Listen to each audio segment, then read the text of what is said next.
Et on se retrouve aujourd'hui sur la chaîne pour une nouvelle vidéo. Et donc aujourd'hui on se retrouve pour la présentation de l'une de mes miniatures. Alors je l'ai cachée en fait, vous aurez un petit peu la surprise un peu plus tard dans la vidéo. C'est une voiture que j'ai eue à mon anniversaire, donc déjà ça donne beaucoup d'indices.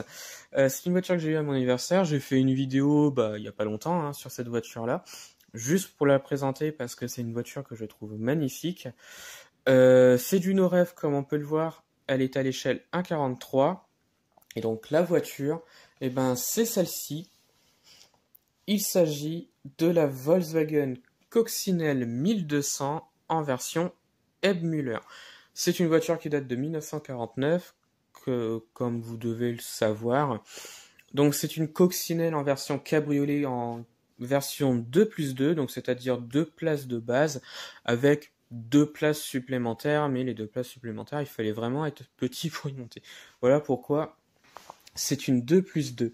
Alors, je vous la présenterai un peu plus tard, je vais parler un peu de son histoire, puisque c'est une coccinelle qui est quand même assez rare aujourd'hui et qui est quand même très très belle. Alors l'histoire un peu de la coque simulaire, c'est très simple.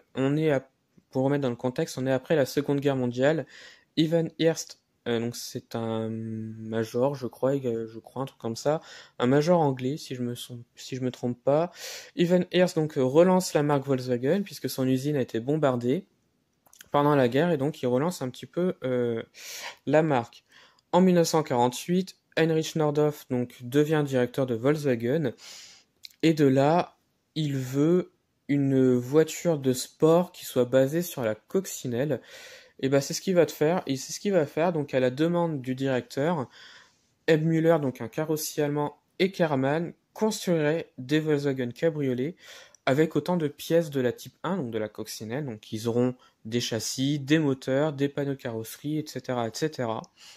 Ebmüller devait construire donc le 2+2, donc cette voiture-là, et Karmann devait construire le cabriolet 4 places.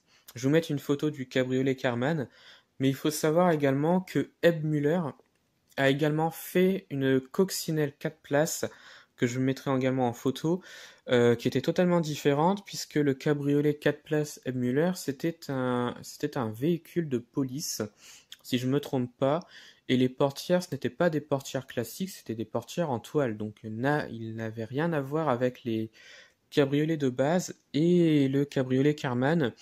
Vous devez normalement connaître ce genre de modèle, on en voit encore beaucoup aujourd'hui. C'était des voitures qui étaient produites jusqu'en 1980 sous différentes versions, il me semble que c'est ça, mais bon, je reste sur la Müller. Voilà, donc en avril 49, la Type 14A, donc la coccinelle à l'époque, est en période de test. Les ingénieurs de Volkswagen sont satisfaits et Nordhoff demande de produire 2000 exemplaires de la Ebmüller. Donc la voiture a beaucoup plu et donc Nordhoff demande 2000 exemplaires. Voilà. En juin 49, c'est le début de la production. Plusieurs couleurs étaient disponibles pour la voiture. Donc on pouvait soit demander une couleur unique, donc c'est-à-dire soit une voiture noire, rouge ou blanc, ou on pouvait demander une voiture avec 2 couleurs. Donc on pouvait avoir cette couleur-là, donc noir et rouge. On pouvait également le noir ivoire, donc l'ivoire c'est une couleur blanche. On pouvait également l'avoir en noir et jaune, ou en rouge et ivoire, donc en rouge et blanc si vous préférez. Voilà, donc c'était les différentes couleurs qui pouvaient exister sur la voiture. Malheureusement, un incendie arrive en juillet 49 dans le département de la peinture de l'usine. L'incendie se propage jusqu'aux lignes de production, malheureusement. Après l'incendie, Müller produit encore, mais par la suite, il est un petit peu ruiné, forcément. Donc, il est ruiné au début des années 50. La production fut déplacée à l'usine de Karmann à Osnabrück en 52. Voilà. Et la production prit fin en 53 avec au total 696 exemplaires, dont 3 prototypes et un modèle de pré-production. Aujourd'hui, on estime, alors c'est pas forcément sûr, on estime qu'il reste environ une centaine d'exemplaires sur les 696 produites, alors que normalement il devait y en avoir 2000. Donc voilà un petit peu pourquoi c'est un petit peu la coccinelle la plus rare qui existe encore aujourd'hui. Voilà, donc on estime hein, qu'il en reste une centaine d'exemplaires. Certains pensent à 100 exemplaires, d'autres 170, on ne sait pas vraiment exactement. Voilà, c'est un petit peu difficile à chiffrer. Donc voilà, donc je vais présenter la miniature. Donc c'est celle-ci, donc une Volkswagen Coccinelle M. Müller que je trouve très très très belle, très bien détaillée. Donc je vais ouvrir la boîte. Donc c'est du No-Rêve au 1.43. Voilà. Donc pas mal de petits détails, hein. Je vais la présenter encore plus en détail, que j'aime beaucoup. Donc voilà, donc la voiture créée par M. Müller pour Volkswagen. Donc je vais ouvrir la boîte. Voilà. Donc on va enlever le plexiglas de la boîte. Donc une très très belle miniature que je trouve très très bien faite, identique à l'origine. Donc là on a deux couleurs, donc le noir et le rouge, que je trouve magnifique sur la miniature. On a pas mal de petits détails. Donc on va commencer par l'avant. L'avant que j'aime beaucoup. Donc on a une plaque d'immatriculation. Alors il me semble que c'était les anciennes plaques allemandes. On a les feux qui sont représentés, on a les pare-chocs également qui sont représentés. On a le logo Volkswagen ici, voilà, qui est représenté, les essuie-glaces également. Les côtés cette fois-ci, donc on remarque bien hein, donc la ligne de la M. Müller, donc reconnaissable avec son long capot arrière où se trouve le moteur. Voilà, donc une très belle miniature.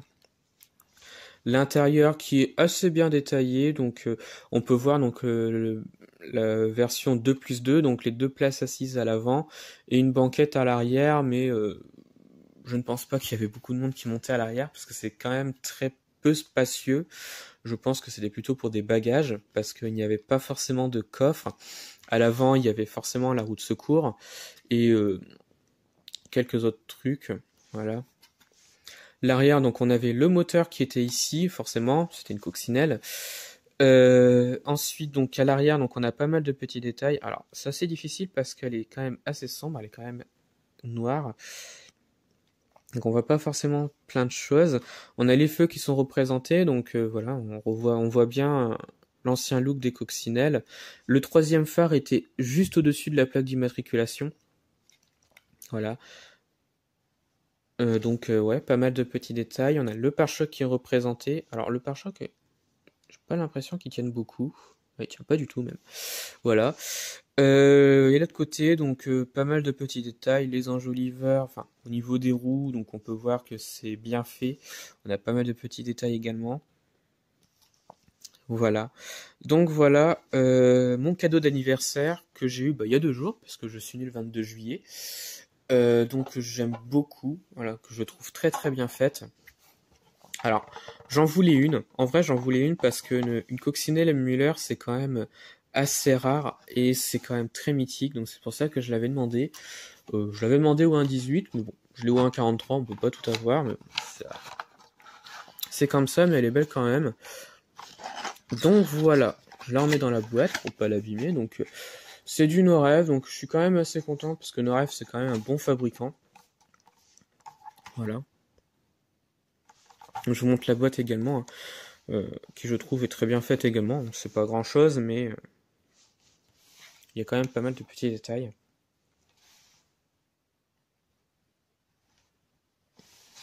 Voilà. Donc je pense que c'est la fin de la vidéo. J'ai présenté pas mal de choses sur cette voiture que je suis très content d'avoir. Alors elle date de 1949 la miniature. Ouais, donc je suis très content de l'avoir. Donc dites-moi en commentaire de ce que vous en avez pensé donc de la vidéo et de la miniature.